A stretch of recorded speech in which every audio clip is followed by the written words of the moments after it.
Okay, refer to this graph, x squared plus x, to find the slope of the secant line joining these 2 points.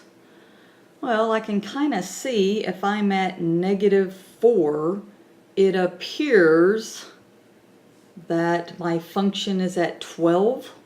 We don't have to believe that. We can plug it in and see. And then at -1, it looks like it's at 0. So the slope of the secant, this is no different than what you learned in algebra, y2 minus y1 over x2 minus x1. We're just now going to call it f of x2 minus f of x1 all over x2 minus x1, where in this case these are our points, so I'm going to have f of -4 minus f of -1 over -4 minus -1. So this means take my function and plug in -4 and then plug in -1. So that would be -4 squared plus -4 minus -1 squared plus -1 all over -4, let's just say negative and a negative, and that's going to be a +1.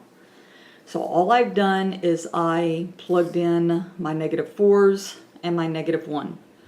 Here I get -4 times -4 is a positive 16. Minus 4, 12. Well, that's what I said it looked like. That was about at 12. -1 squared will be 1 plus a -1, so that's going to be 0. Well, I said that looked like 0. So, I mean, you could have just looked at the graph instead of going through this, but just to make sure we got the right answer. And then on the bottom would be -3.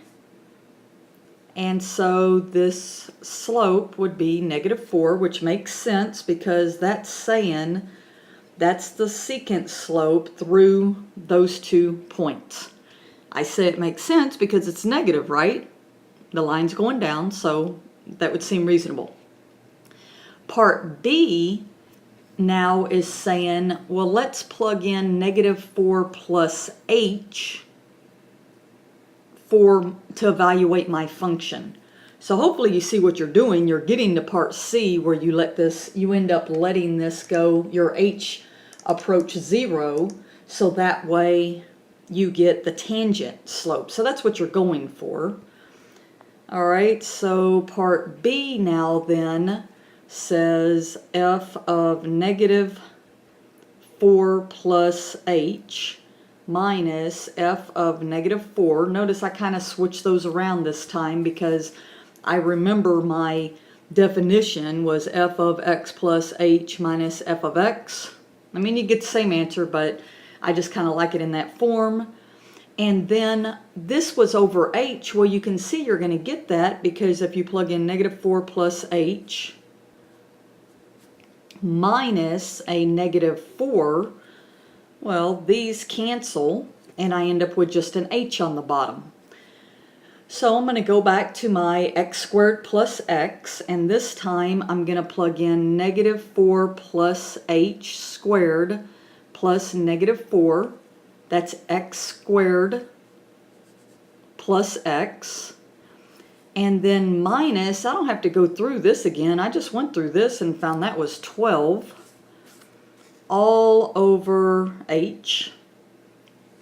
So I squared this piece. When you square a binomial, I'm going to just turn it around because I'm kind of used to the variable being first. So that's h minus 4 times h minus 4, so that's h squared. Okay, you're going to see then you're going to end up with minus 8h plus 16. And then here I have a minus 4 and then a minus 12 all over h.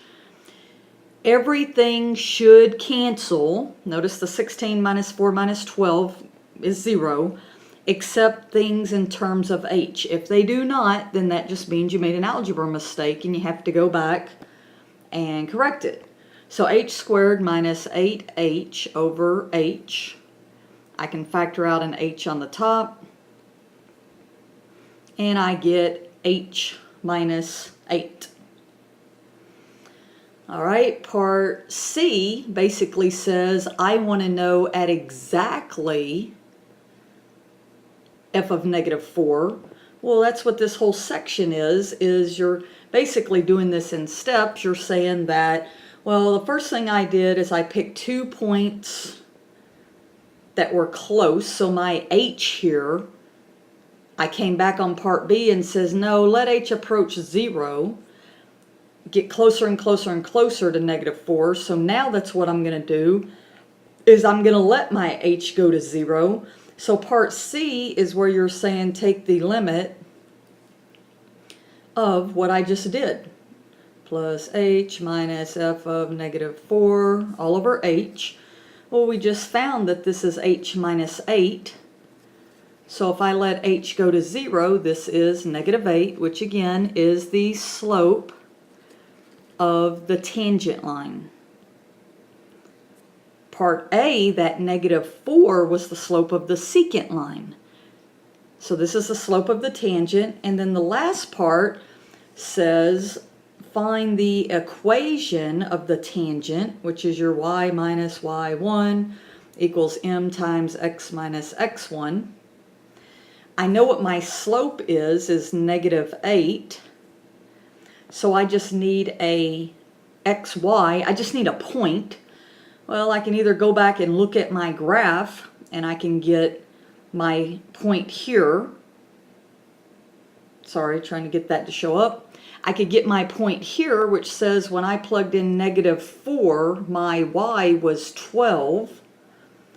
So negative 4 and 12, so I get y minus 12, forgot my equal sign there, equals negative 8x plus 4, that negative and negative.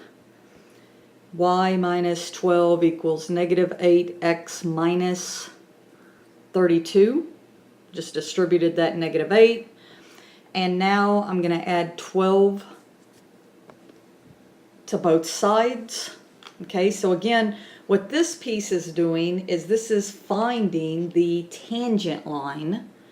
So negative 8x minus 20, and that's the equation of the tangent line.